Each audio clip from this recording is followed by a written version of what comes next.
सुनैना जैसी कौन है। सुनैना के लिए ऐसी बातें सुनना कोई नई बात नहीं थी।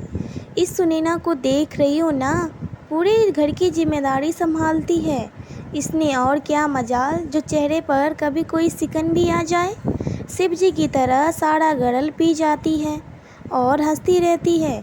गांव की औरतें सुनैना को देखकर कहती और उसका उदाहरण देती थी। वैसे सुनैना जब से बड़ी हुई थी उसने घर का काम ही संभाला था। बाबूजी के जाने के बाद अम्मा तो समय से पहले ही बूढ़ी हो गई थी। दोनों छोटे भाई किशन और नवीन और छोटे बहन किशोरी जिम्मेदारी निभाते निभाते उसने कब अपने पर ध्यान दिया था। 10वीं तो पढ़ी थी सुकन्या की बाबूजी का देहांत हो गया। उसके बाद कैसे भी ट्यूशन करके वह घर का काम चलाती रहती थी।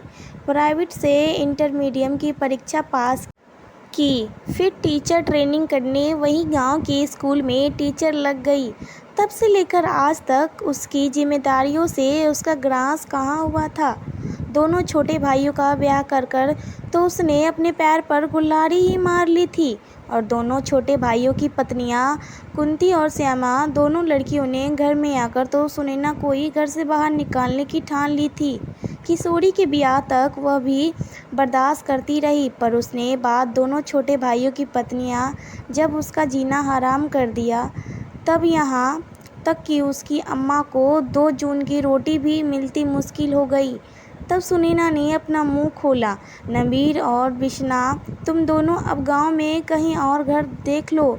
हम क्यों जाएं घर से, हम तो इस घर के बेटे हैं। जाओगी तो तुम दीदिया, क्योंकि बेटियां ही घर से बाहर विदा होकर जाती हैं, बेटा नहीं। जब दोनों भाई बेशर्मी पर उतर आए तो अम्मा का मुंह खोलना बहुत ही ज़रूरी हो गया।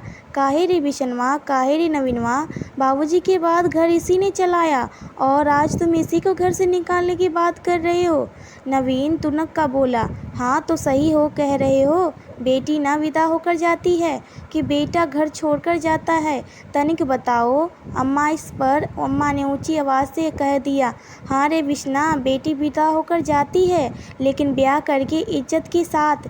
इस हमारी बेटी तो पूरी ज़िंदगी इस घर को संभालती रही, सारा गरल शिवजी की तरह खुद पीती रही।